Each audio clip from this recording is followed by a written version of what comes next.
good to see everyone here today. Good to be here. We were gone last weekend, went to Tahlequah, Oklahoma, saw some cousins and family and such, and spent some time there. And it's good to be back home, though. My iPad is not working, and so it's blank. You'll have to do the slides for me. I'll tell you when to do the slides, and we'll get it. We go to the book of Romans. We're in Romans chapter 16. We're about to finish the book of Romans, but turn over to Romans 16 and go through Romans 16. I'm not going to read all of this because it's just a lot of names, and names are important with this. As we go through a lot of names, that we see that the friends of Paul are important, and his companions and his co-workers and such. We know we have the Roman road, the road to salvation. And next slide on this.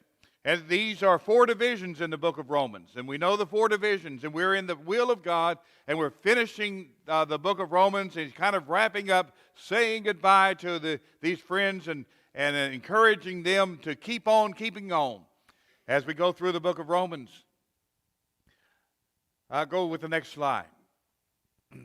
Chapter 15, just to remind you of doing the will of God. I just like chapter 15 as he goes through that whoever does the will of God receives one another and welcomes one another. And we have this word receiving also used in Romans 16 as we're told to receive one another there too. And the one who does the will of God abounds. I like when he said, I came to give you life and life more abundantly. Certainly that's the will of God, that we live life to the fullest, not only in eternity, but here on earth also. That we have the good life, the abundant life, the life worth living as a Christian. And even though that we live the Christian life, we are told to admonish one another, correct one another, encourage one another. That's why we admonish, is to encourage one another and help one another get to heaven. And we minister to one another and we evangelize others. And so this is the will of God in a nutshell in Romans chapter 15. So many good things there as we talk about that. We go to Romans chapter 16, next slide. Life is better with friends, isn't it? And that's what I get from Romans chapter 16.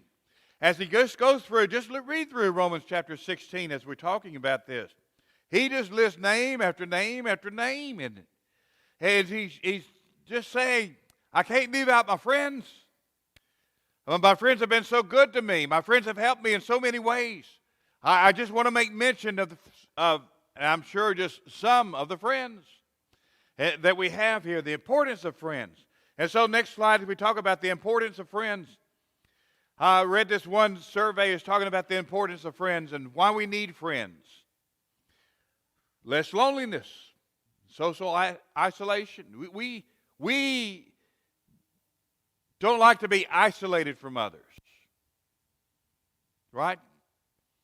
As it is, as humans, we tend to be associated with others and like that association.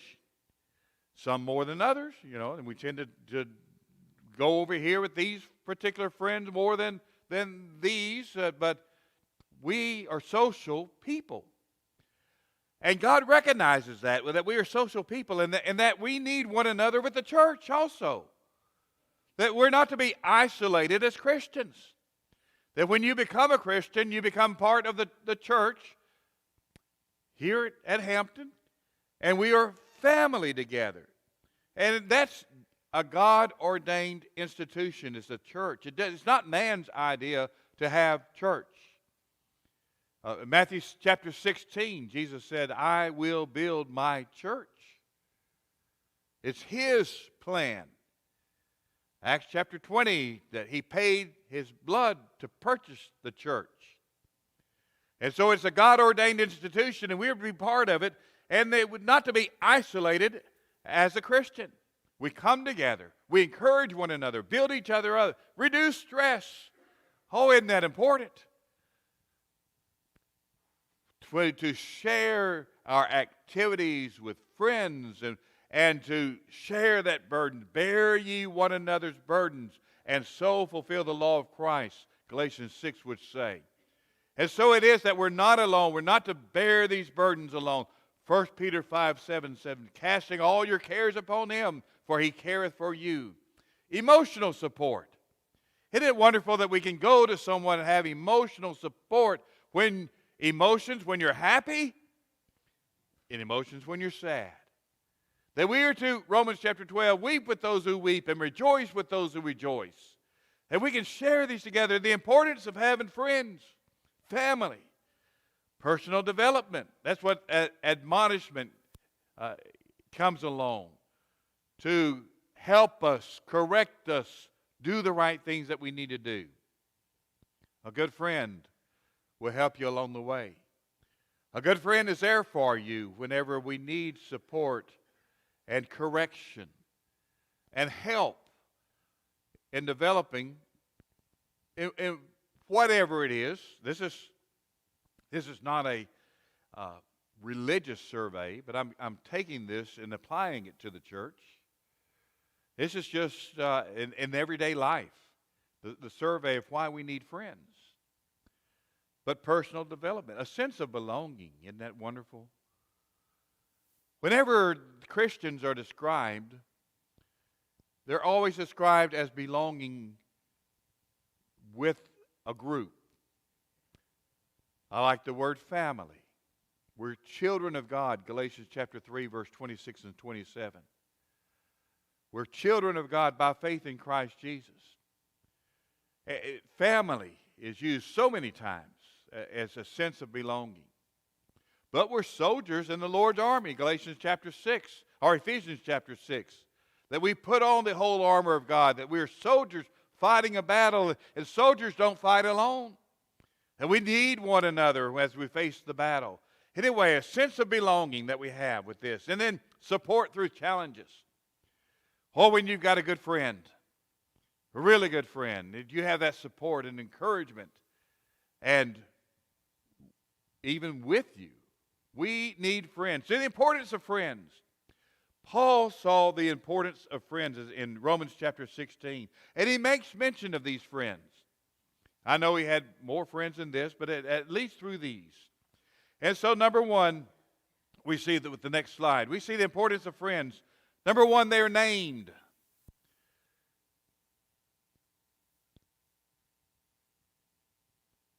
Boy, is your name. Where is your name? I know whenever our girls growing up and we would get the newspaper, probably the only reason we just subscribed to the Texarkana Gazette is that 6 weeks they'd have that A and B honor roll. Well, I flipped through that. Yeah, are their names written there? Yeah, their name is written there. I call up Mama. Mama? Yeah, she said, I already saw it. Yeah, their names are there. Her grandchildren, her great-grandchildren, yeah, their names are there. That's important, isn't it? Are you named? What are these names in the Bible? That's important. Whenever Paul said, he wrote down, first of all, we see Phoebe. He starts off naming a woman. You know, so many times it is that I hear about Paul as this male chauvinist person who does not like women. He's always down on women and just doesn't care for women. And I don't know where that comes from. I do know where it comes from because they bring in certain scriptures and things. But here, no, that's not the attitude. That's not the character of Paul. The first person he names, that's important too. Who's the first one? Who's the first one to name? Phoebe, a servant of Christ, a worker in the church. And he says more than just her name, but he names Phoebe first. I think that's important whenever he speaks of a woman first. There are men listed also. But just to show that Paul is not against women, go to Romans 16. Whenever you hear an argument about, well, Paul was just against women and all this, go to Romans 16. Listen to what he would say. She is a sister, our sister. Family, isn't it? That's important as he lists Phoebe, which is a servant of the church. Now, I'm going to just go off just a little bit on the side. It may be that you have, instead of the word servant of the church, you may have the word deaconess in the church. Anyone have? I'm not going to ask you to raise your hand. But that's some translations. The word servant and the word deacon are the same Greek word. Sometimes translated as deacon, sometimes translated as servants. And then it's confusing in this sense because we have deacons which are officers in the church. You read through Timothy and Titus about this. The office of an elder, the office of a deacon. The deacons are servants. We have deacons here which meet the qualifications found in Timothy and Titus. And they are meeting that qualification for an office of a deacon. Office of a servant, we would say. Now, all deacons are servants, but not all servants are deacons. Not all we have a lot of servants sitting here. And you would be described in the Greek as a deacon. Servant, but not meeting the office of. Did I do that? Let's see. And so Phoebe was a servant, but she was not an officer in the church as a deacon. She was a servant, named as a servant, because she doesn't meet the qualifications of a deacon, one being the husband of a wife. And so Paul's not against women. He's not against women being servants. And so he lists her as a servant. And she very much served the church. There's always. Oh, the church cannot survive without women being servants. This is not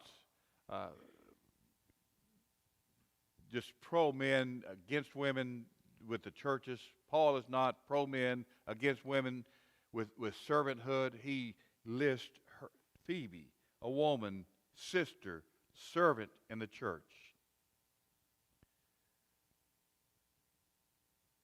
And then he said, receive her. We talked about receiving in Romans 15. That is welcoming her, encouraging her in the work which she is doing.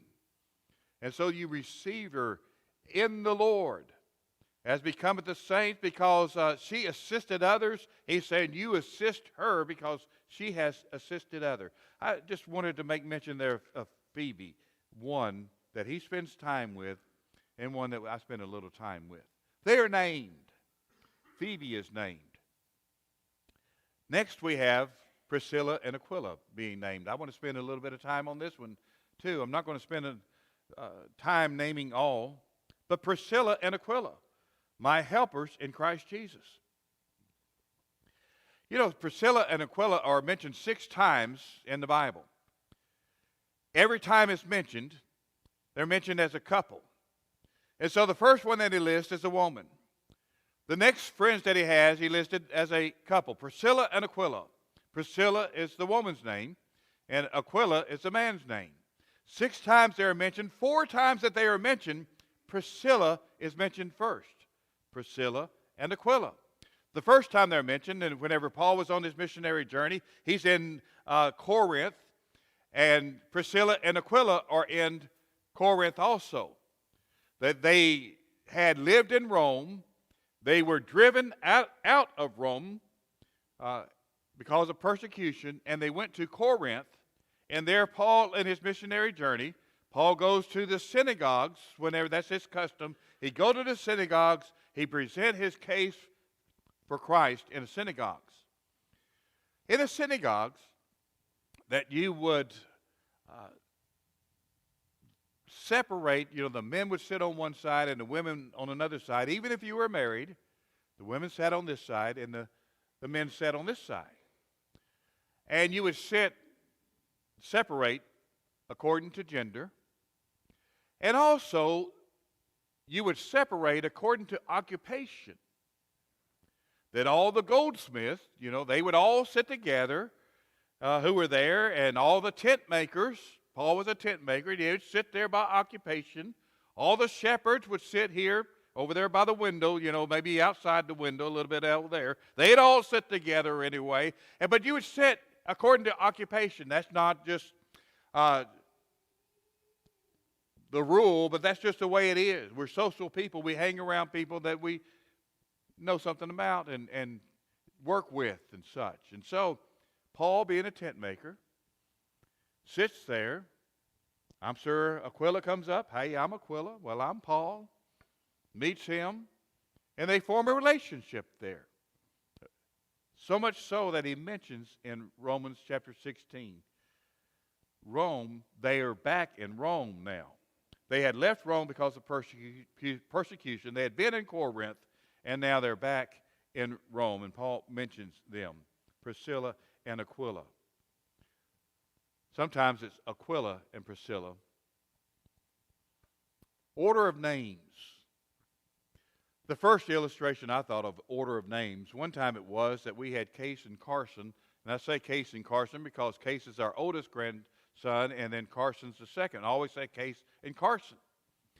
And they wanted to come spend the weekend with us. And we were getting ready to go, and I said, y'all going to come and stay with Pop and Gigi. And Carson was 6 years old. He looked at me and he said, Gigi and Pop. And that's the way it's been ever since. It is always Gigi and Pop. Now, sometimes Aquila and Priscilla and Aquila, but it's never Pop and Gigi. It's always Gigi and Pop with every one of our grandkids. That's the order. I accept it. Yeah, that's the way it is. They are named. He spends time listing their names forever in the Bible. Oh, I'd hate to be one of these that he mentions and names that aren't good. I don't know if I'll get to those today, but they are named. Number one, they're named. Number two, they're numerous. Several names they're numerous. He lists 26 names here, and others that are not named that he just mentions, but not by name. They are numerous. It takes a lot of people to do the work of God. Paul needed a lot of people supporting him, encouraging him, financially supporting him, emotionally supporting him, physically supporting him as working with him. He names those who had been in prison with him. He names those. He meets in the house. The church meets in their house, and that's Priscilla and Aquila. The church were meeting in their house. And he just names them, and they're numerous. You cannot rely on the church doing the will of God by just a few people doing the will of God, doing the work of God, and everybody else just sitting in the pews. We sing the song, Standing on the Promises. Sometimes we're just sitting on the premises. And so it is that we need to be involved in the work of God, and everybody involved in the work of God. That they are numerous. He mentioned every time Paul would write a letter, toward the end of his letter, he would mention people by name and numerous friends that he had. It's so important to everyone to be involved. Encourage you, every one of us. You are important in the will of God. You are important in doing the work of God. You are important to this church growing numerically, growing in faith, growing in love. You are important. Every person named here. And others, as he makes mention of here too. Numerous. Well, I was trying to think of an illustration. Friends, numerous friends. You know what I thought of? My Facebook page, right? Y'all have a Facebook page? You have any friends? You know, I had 694 friends on Facebook. 694 friends? Oh my goodness. I get friend requests from people. I get friend requests from you. So someone came up not long ago, are you mad at me? I said, no. He said, I sent you a friend request. You didn't answer that. I said, I've stopped answering friend requests because many are duplicated, many are not really true. You understand, you get fake accounts and things. I just quit answering friend requests. I've got enough friends, 694. Who needs more than 694 friends? You know, numerous friends. Friends. You've heard the story about, you can tell they're true friends whenever it is. It's 3 o'clock in the morning. You go out and do something stupid and police arrest you. You're sitting in the jail cell and you got one phone call. You call that friend. It's 3 in the morning. And they say, yes, I'll be right there. All right, that's a friend. They say a good friend is the one sitting beside you saying, whew, that was fun, wasn't it? Numerous friends. We cannot get by. Cannot be the church without the friend that's sitting next to you, around you, helping out.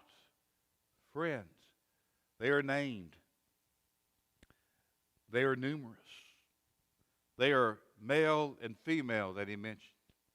They are Jew and Gentile. They are rich and poor. They are bond, or they are free, or they are those in prison, or they are those in free. They're numerous in occupation and numerous in their vocation, and they're numerous in their social standings.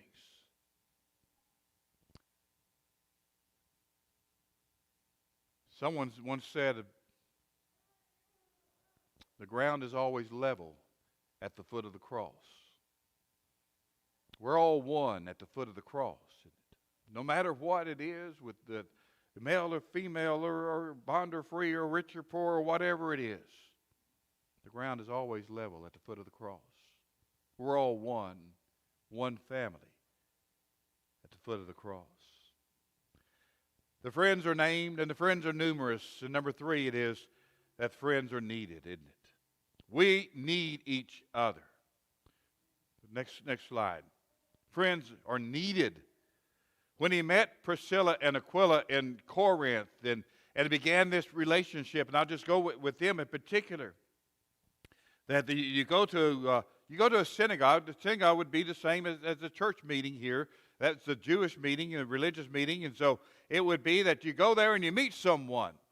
And I hope that as we have visitors come in, that someone met you and greeted you and welcomed you, and you may even form a bond of friendship that Priscilla and Aquila formed with Paul.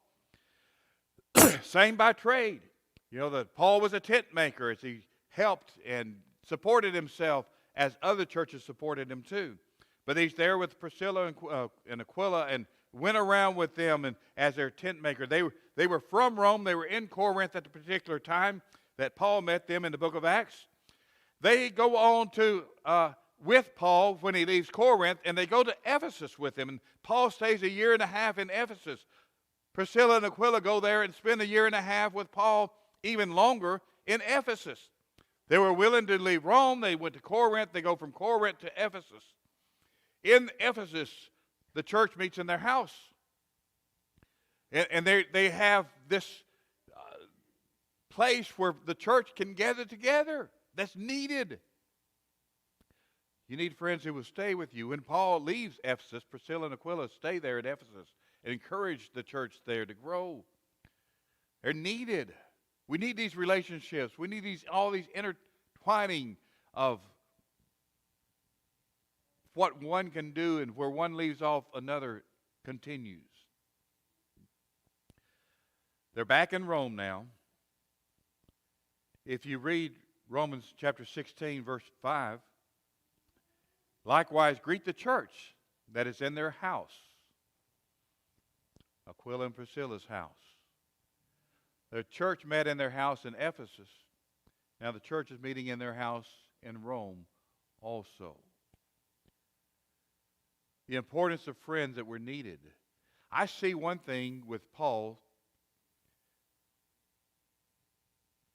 I think about Timothy, I think about Titus, who are not particularly, they're not mentioned here, not named here, but they are those who Paul leaned on and understanding that when I go on to my reward, I'm leaving it in your hands.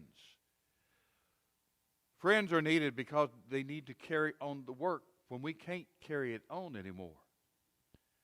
In 2 Timothy chapter 2, verse 2, Paul said, the things that you have heard from me, commit to faithful men who are able to teach others also. And so you have from Paul to Timothy to faithful men who are teaching others. There's 4 generations of teaching there. Friends are needed because the work needs to be carried on from generation to generation to generation to generation. Daddy always said that we're one generation away from apostasy. If we don't continue to teach this second generation, the third and the fourth generation don't hold true or not faithful. Friends are needed to carry on the work when Paul couldn't. I want to make mention before I leave Romans chapter 16. In verse 16 it says, salute one another with a holy kiss. The churches of Christ salute you. We have out by the road Church of Christ. Some people would say, well, why did you name yourself the Church of Christ? Well, we didn't. Paul did. Paul said the churches of Christ salute you. Now I know the church is called by other names besides churches of Christ. Church of God is another. Church of the Firstborn is another. But one name, biblical name, Paul given name is Church of Christ. The churches of Christ salute you. That's one of the reasons we have the sign saying Church of Christ. Romans 16 verse 16. And he says, salute one another with a holy kiss. Now, when we had visitors, I don't think anyone came and kissed you when you came in. We don't do that. We know that is a common form of greeting, and in certain areas it still carries on today that they do salute you with a holy kiss. We do more of a handshake or a hug. I've got cousins down in New Orleans that when our first family reunion that Julie was going to go to, I said, Julie, those cousins in New Orleans are kissing cousins, and they're going to kiss you. Yeah, I get kissed by boy and girl, male or female, it doesn't matter. That's the way they greet one another. They welcome each other, brother, sister, cousin, or whatever. They kiss you. They take this serious, greeting one another with a holy kiss, and it is a holy kiss. Certainly is. It's a family kiss. It's meaningful. It's important. It's taken that way and given that way. And sure enough, Julie said, yeah, they did. Yeah. He's just saying being affectionate toward each other in such a special way because we're family. We're going to finish up Romans chapter 16 next week of talking about some names that are mentioned that, how would you like to go 2,000 years, as mentioned, don't follow this example. Don't follow this person. We have those who helped Paul, and we had those who hindered Paul. Those who encouraged and those who discouraged. And so I'd ask you today, where do you fall in the names of friends? They are named, they are numerous, they are needed. Same way today. Is your name written in the Lamb's Book of Life? Have you thought about that? On Judgment Day, when the books are open and he reads their names, is your name written in the Book of Life? Are you a Christian? Are you faithful? Are you working? Where's your name? How's your relationship with one another? How's your relationship with God? If we can encourage you and help you, strengthen you, walking the Christian walk, living the Christian life, on our way to heaven, that's what we're here for, to encourage one another and help one another. If we can pray with you and for you, won't you respond to the gospel invitation right now while we stand and while we sing?